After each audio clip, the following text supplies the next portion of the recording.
করছেন, অত্যাচার করছেন। আপনি জর্দা খাচ্ছেন, আপনার পেট ভরে, আপনি বিড়ি খাচ্ছেন, সিগারেট খাচ্ছেন, আর বলছেন এগুলো মাকরু, এগুলো হারাম না, এগুলো মাকরু। কে বললো আপনাকে যেগুলো হারাম? এগুলো তো মাকরু, জর্দা তো খাওয়া যায়। আপনি কোথায় গেলেন জর্দা আপনার মাকরু? রাসূল সাল্লাল্লাহু আলাইহি সাল্লাম বলছেন, যেই বস্তু খেলে নেশা হয়, যে বস্তু খেলে বিবেকের ক্ষতি হয়, সেটাই হচ্ছে মদ, আর সেটাই হচ্ছে হারাম।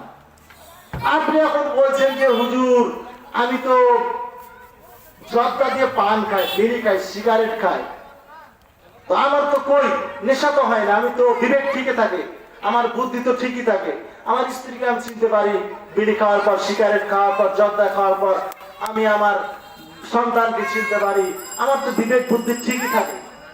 রাসূল সাল্লাল্লাহু আলাইহি সাল্লাম বলছেন, আরেকটা আপনাকে আগে কথা বলি, আপনি বলছেন যে আপনার সব ঠিক থাকে, আপনার স্ত্রী ঠিক থাকে, আপনার ছেলে মেয়ে আপনি চিনতে পারেন, আপনি একটা বাতি যদি দেখেন আপনি একটা বাতি বলেন, মানে আপনার বিবেক বুদ্ধি ঠিক আছে। আপনি বলুন তো, আপনি যে জর্দা খাচ্ছেন, বিড়ি খাচ্ছেন, ইয়াবা হিরোইন খাচ্ছেন, তো আপনার কেমন করে নেশা হবে বলেন? আপনার কেমন করে আপনি নেশা হবে, বিবেক নষ্ট হবে? আপনি খেয়ে খেয়ে আপনার মুখটাকে এমন করে ফেলেছেন, টয়লেট করে ফেলেছেন। আচ্ছা, আপনি খেয়ে খেয়ে টয়লেট করে ফেললে আপনার কি নেশা হবে? আপনার কি আপনার বিবেক নষ্ট হবে? আপনি খেয়ে খেয়ে আপনার মুখটা টয়লেট হয়ে গেছে, পায়খানা হয়ে গেছে, আপনার কেমনে আপনার বিবেক নষ্ট হয়? আপনার এখন কেমনে আপনার নেশা আছে? যারা খায় না, জর্দা কোনোদিন খায়নি, তাদেরকে আপনি হালকা পরিমাণ খাওয়ান তো, তাদের কি হয়? মাথা যদি চক্কর না দেয়, আপনার যে সন্তান দুধ খায়, হালকা আপনি মুখে ভরেন তো, আপনার কি হয়? চোখ মুখ যদি আপনার উল্টে না দেয়। আপনি এত পরিমাণ খেয়ে খেয়ে জন্ম থেকে আপনি খেতে খেতে খেতে খেতে 70 বছর বয়স, এখন খাচ্ছেন, হুজুর নেশা তো হয় না, বিবেক তো নষ্ট হয় না। আরে বাবা, কেমনে তোমার বিবেক নষ্ট হবে? তুমি খেতে খেতে খেতে খেতে তোমার মানে মুখটা টয়লেট হয়ে গেছে, আপনার নেশা হবে? আপনার বিবেক নষ্ট হবে? কখনোই নয়।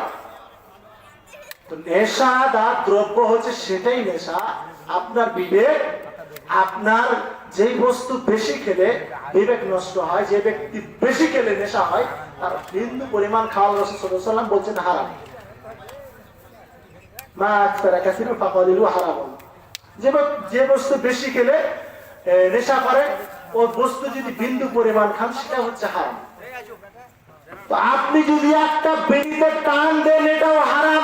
আপনি যদি একবার দাঁতে ঘুষা দেন, এটাও হারাম।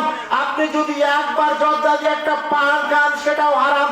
যে বস্তু বেশি খেলে নেশা হয়, যে ব্যক্তি করে যে বস্তু বেশি খেলে হারাম, তার বিন্দু পরিমাণ তার কমও হারাম। একথা রাসূল সাল্লাল্লাহু আলাইহি ওয়াসাল্লাম